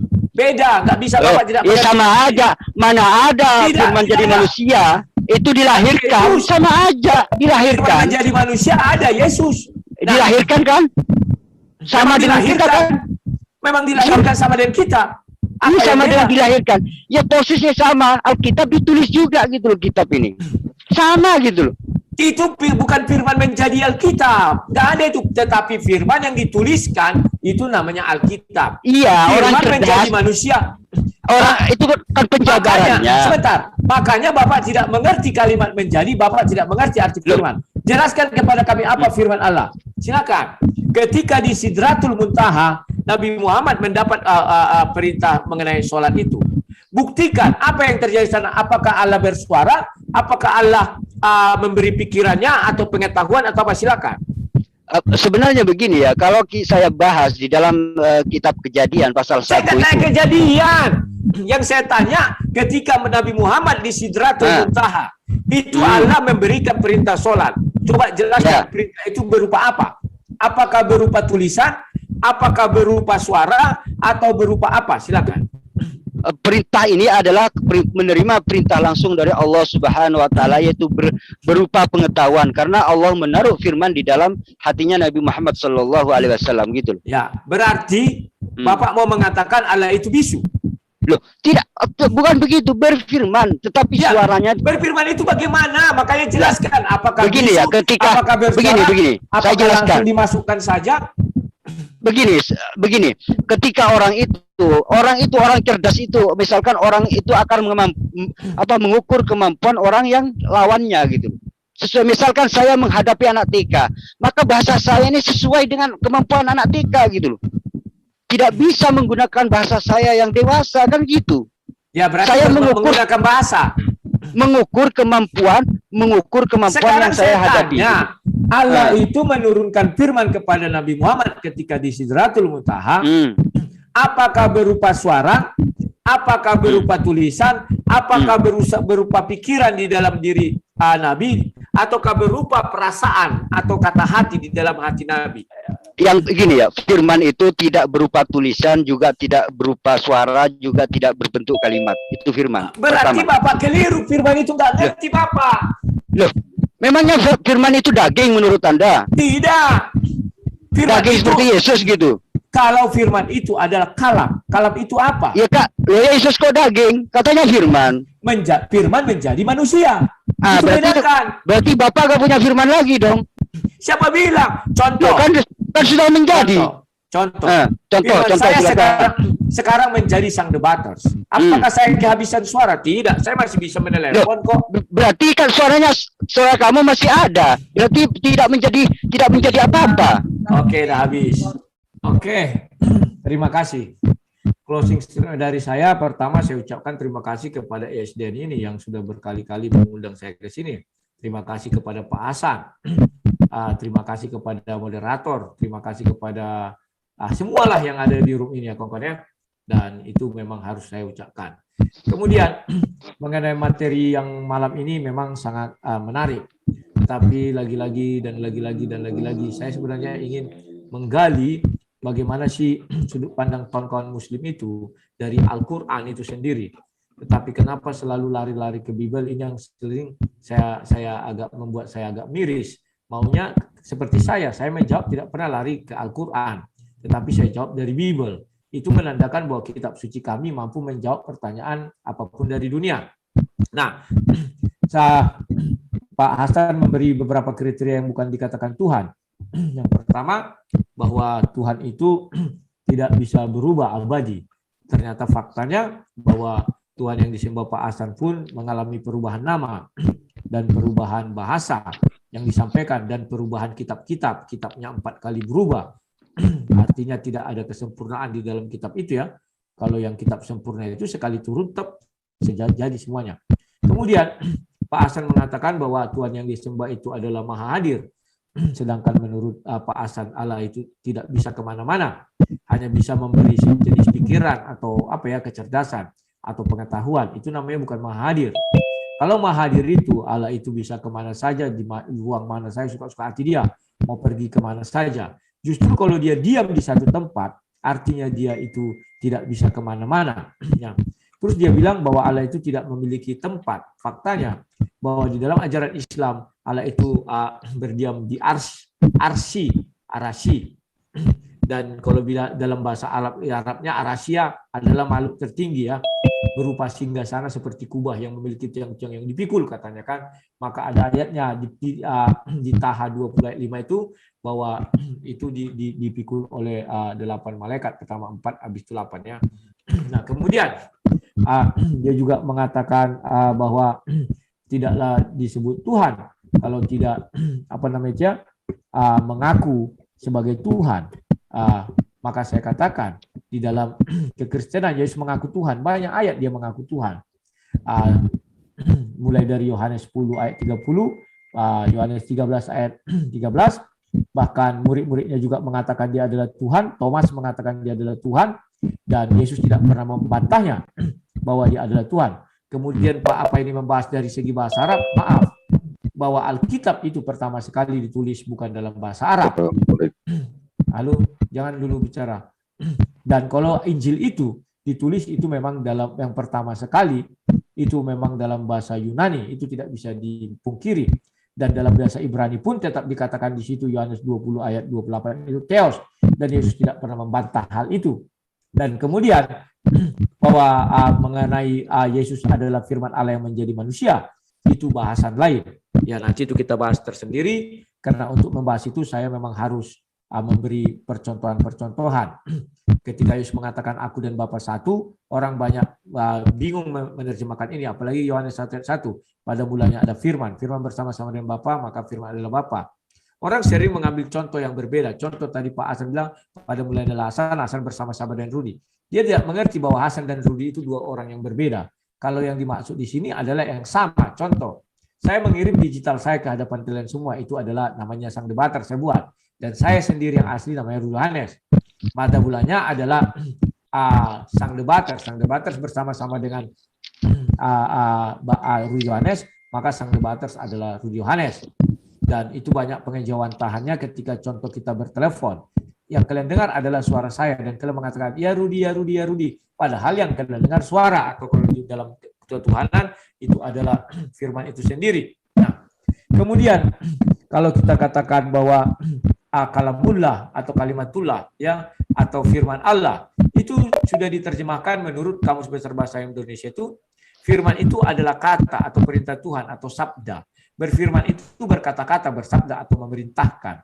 Jadi inilah selalu saya tanyakan kepada saudara-saudara Muslim, mereka sampai saat ini masih bingung menjelaskan apa itu firman Tuhan. Karena kalau mereka katakan seperti yang saya katakan, dulu mereka kan dengan yakin mengatakan itu kan ucapan kalamullah, kalimat yang keluar dari Allah gitu. Artinya mereka akan kebingungan menjawab siapa Allah itu. Yang mana Allah itu adalah zat. Artinya zat itu merasa mengeluarkan sesuatu yang juga bukan bersifat zat. Kan demikian. Karena zat itu. Ini suara feedback ini dari siapa ya? Kayaknya dari admin. Tolong matikan dulu suara pong sakit telinga. Admin, halo admin. Ini ya itu admin itu. Nah, jadi kawan-kawan perlu kalian pahami, sampai detik ini pun saya kalau bertanya apa itu firman Tuhan, saudara-saudara Muslim bingung sendiri apa itu firman Tuhan, apa itu kalamullah, mereka pun bingung sendiri apa itu kalamullah, karena kalau dijawab itu seperti suara, maka mereka akan mendapatkan kenyataan bahwa itu bukan zat, tapi adalah gelombang. Suara itu kan gelombang ya, yang bisa dimengerti dan didengar ya. Kemudian kalau saya tanya, Allah itu katanya tidak ada yang sebanding dan dia maha besar. Ternyata Allah itu diam di ars. Ars itu adalah ciptaan Allah itu sendiri. Artinya zat itu diam di makhluk ciptaannya. Tidak di luar makhluk ciptaannya. Berarti Allah itu tidak lebih besar dari ars itu sendiri. Karena banyak ayat-ayat di Al-Quran mengatakan bahwa ars itu dipikul oleh para malaikat. Ya, itu bukan apa ya. Dan bisa dicari literatur Islam apa itu ars itu ya. Dan ya begitulah kawan-kawan selanjutnya. Itu nanti bisa kalian lihat di Hud 11 ayat 7, di macam hadis Muslim juga banyak itu ya, 47, 97 juga ada dan segala macamnya. Ya begitulah mengenai ars kawannya. Dan kalian itu yang bisa saya sampaikan. Lebih dan kurangnya kalau ada kata yang salah saya mohon maaf. Sekian dan terima kasih. Silakan. Oke, terima kasih Bang Rudi untuk closing statement-nya. Oke. Ini masih ada hitungan detik nih, 11, 10, 9, 8. Oke. Oke. Untuk closing statement selanjutnya saya berikan untuk Bang Hasan. Oke, Bang Hasan silakan 7 menit ke depan saya berikan waktunya. Oke, bisa dimulai Bang Hasan, silakan.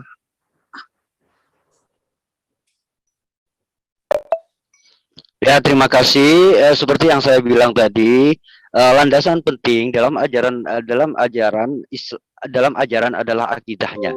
Nah, ajaran yang paling pokok dalam kekristenan, dia tuh Pak Rudi mengatakan salah satunya adalah Trinitas atau Tritunggal. Inilah doktrin yang harus kita imani, yang harus diimani oleh ajaran Kristen gitu. Karena Trinitas merupakan tonggak ajaran daripada Kristen itu sendiri. Jika kita bandingkan dengan ajaran Islam, saya kira bukan levelnya lah gitu. Karena dalam ajaran Islam sangat jelas dan mudah dipahami. Dalil-dalil pun begitu jelas, banyak di dalam Al-Qur'an gitu.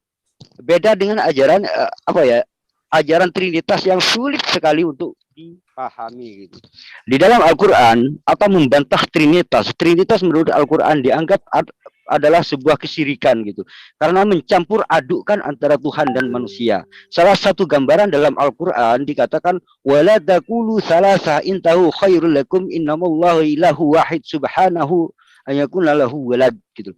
Janganlah kamu mengatakan Tuhan itu tiga atau salah satu dari yang tiga. Berhentilah dari ucapan itu lebih baik bagimu. Sesungguhnya Allah Tuhan yang Maha Esa, Maha Suci, Allah dari mempunyai anak.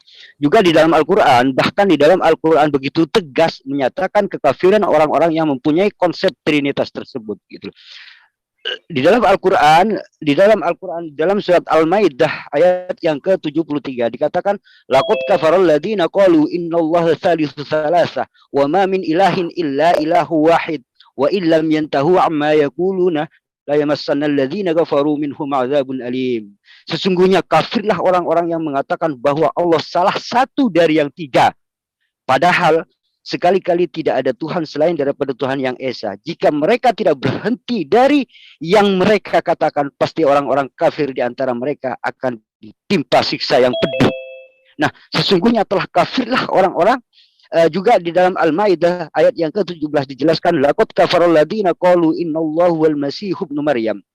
Sesungguhnya telah kafirlah orang yang berkata sesungguhnya Allah itu ialah Al-Masih putra Maryam. Jadi orang yang mengatakan Isa Al-Masih putra Maryam adalah Tuhan itu sendiri, maka di dalam Al-Qur'an dikategorikan sebagai orang yang kafir yang akan ditimpa adab oleh Allah Subhanahu wa taala kelak itu. Nah, jika kita berbicara lagi di dalam di dalam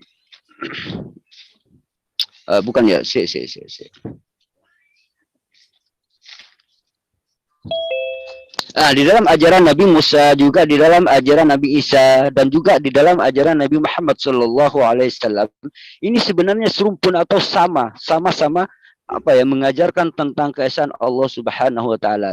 Nabi Isa ini mengajarkan tidak pernah atau menolak dirinya dirinya itu dijadikan Tuhan. Hai Isa putra Maryam, di dalam Al-Qur'an dikatakan hai Isa putra Maryam, adakah kamu mengatakan kepada manusia jadikanlah aku dan ibumu Tuhan? Maka jawaban Nabi Musa, Maha Suci Engkau ya Allah gitu. Saya tidak mengatakan sesuatu yang bukan hak saya gitu. Artinya Nabi Isa ini dalam surat Al-Maidah 116 dan 117 itu sudah jelas dikatakan bahwa Nabi Isa tidak pernah mengajarkan dirinya sebagai Tuhan. Dan janganlah kamu mengatakan Tuhan itu tiga, berhentilah dari ucapan itu. Itulah yang menjadi bagian daripada ajaran Islam gitu. Juga sangat jelas sebenarnya Allah itu pasti murka gitu. Jika ada orang yang menyekutukan Allah atau mencampur adukan antara Allah dan manusia. Ini tergambar dalam Bible itu sendiri. Seperti di dalam Quran 20 ayat 1 sampai 5 itu sudah jelas sebenarnya. Dikatakan di situ Tuhan Allahmu gitu. Jangan ada Allah lain di hadapanku. Jangan membuat patung, jangan menyembah kepada, jangan ibadah kepadanya sebab aku Tuhan Allahmu. Untuk itulah Allah mengutus manusia sebagai utusan agar mengesakan dan bertauhid, karena Allah murka terhadap yang menyekutukan. Artinya ajaran Nabi Musa, ajaran Nabi Isa, ajaran Nabi Muhammad SAW adalah mentauhidkan Allah. umat Islam percaya sebagaimana ajaran Yesus itu sendiri. Jadi ketika Yesus mengatakan dirinya bukan Tuhan, maka umat Islam tidak pernah menuhankan Yesus. Umat Islam hanya mengatakan Nabi Isa itu sebagai utusan Allah gitu. Hanya umat Islam hanya mengimani seperti yang Nabi Isa ajarkan gitu. Tidak melebih-lebihkan gitu. Sehingga berlebihan sehingga mengira Nabi Isa itu sebagai Tuhan gitu. Di dalam ulangan ulangan 32 39, lihatlah aku Allah yang esa. Ini adalah penegasan bahwa Allah mengaku dirinya sebagai Tuhan. Tuhan itu mengaku dirinya sebagai Tuhan. Ketika Yesus tidak mengaku dirinya sebagai Tuhan dan kemudian dituhankan, maka ini menjadi persoalan. Ini kesalahan bukan dari Yesus sendiri, karena sudah dikonfirmasi di dalam Al-Qur'an itu bahwa Nabi Isa itu tidak pernah mengajarkan dirinya sebagai Tuhan gitu. Nah, setelah saya konfirmasi di dalam perjanjian lama seperti di dalam ulangan 32 39, lihatlah aku Allah yang esa, tidak ada Allah kecuali aku gitu. Allah itu esa, bukan trinitas. Itu loh. Seperti di dalam Daud, tauhid Daud. Engkau sungguh di dalam Samuel 7 ayat 22, itu 2 Samuel 7 ayat 22. Engkau sungguh besar Allah, Allahu Akbar. Itu loh di dalam Islam. Engkau sungguh besar, ya Tuhan Allah, hanya Engkaulah Allah. Nah, di sini ada kalimat la ilaha illallah, tidak ada yang sama dengan Engkau gitu loh. Itu ajaran Nabi Daud. Dalam Mazmur pun juga dikatakan, Mazmur 86 ayat 8, ya Tuhan, tak ada ilah seperti Engkau, tidak ada yang melakukan seperti Engkau gitu. Nah, juga Solomon, di dalam Solomon 1 Raja-Raja pasal 8 ayat 23 dikatakan dan berdoa, Tuhan Allah Israel, tidak ada yang seperti Engkau di langit dan di bumi gitu. Ini menunjukkan semuanya itu esa gitu. Tidak ada istilah trinitas gitu. Bahkan Nabi Yesaya pun itu mengatakan, hai umatku, kamulah saksi-saksiku. Dalam Yesaya 43 ayat yang 10, hai umatku, kamulah saksi-saksiku, kamu kupilih jadi hambaku, supaya mengenal aku, dan percaya kepadaku, dan mengenal bahwa akulah Allah. Akulah Allah yang Maha Esa, tak ada lain sebelum dan sesudahku gitu. Jadi kalau misalkan selain yang terlihat itu dianggap Allah, maka ini dibantah oleh perjanjian lama itu sendiri. Dan Kristen melanggar kitabnya sendiri karena Kristen beranggapan Tuhan itu trinitas gitu. Inilah kata Tuhan yang Maha Kuasa, Raja dan Pelindung. Aku Allah yang Maha Esa, yang pertama dan yang terakhir. Itu di dalam Yesaya 44 ayat 6. Nah, ini tauhidnya Yesus. Jawab Yesus, hukum yang terutama ialah dengarlah hai orang Israel, Tuhan Allah kita, Tuhan itu esa gitu loh. Bukan trinitas gitu. Di dalam Markus 12 ayat 29 gitu. Artinya di sini Yesus punya Tuhan tidak pantas dianggap sebagai Tuhan gitu. Nah, ketika kalimat misal Tuhan Allah kita, nah kita ini juga bagian daripada yang mengatakan gitu. Artinya Yesus ketika mengatakan Tuhan Allah kita, di sini Yesus juga punya Tuhan gitu. Nah, ini juga di dalam Yohanes 17 ayat yang 3, inilah hidup yang kekal itu, yaitu bahwa mereka mengenal Engkau satu-satunya Allah yang benar dan mengenal Yesus yang Engkau utus. Nah, di sini Yesus mengaku dengan polosnya mengaku utusan. Oke, sudah habis waktunya Pak Hasan. Ya, terima kasih. Oke. Nah, saudara kesemuanya, kalau kita dengarkan argumen-argumen yang disampaikan oleh Rudi Yohanes ini, kita merasa geli dan bercampur lucu ya. Karena seperti itulah kalau orang yang sudah terdoktrin dan terbiasa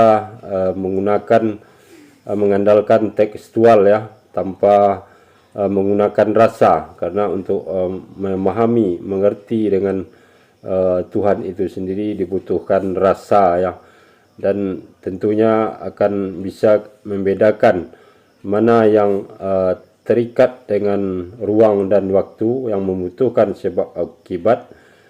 Tentunya itu dipastikan bukanlah Tuhan, sementara Tuhan yang sesungguhnya itu tidak terikat dengan apapun juga ya, karena sifatnya adalah wajibul wujud. Jadi wujudnya itu harus ya, sementara alam semesta dan kita semua ini dengan segala isinya adalah minal mungkinat, bisa jadi ada, bisa jadi tidak.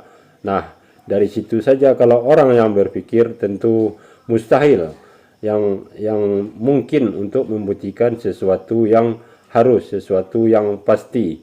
Nah, disitulah ketidaksampaian Rudi Yohanes ini dalam berpikir untuk bisa memahami Tuhan yang sebenarnya, yaitu Allah Subhanahu wa taala.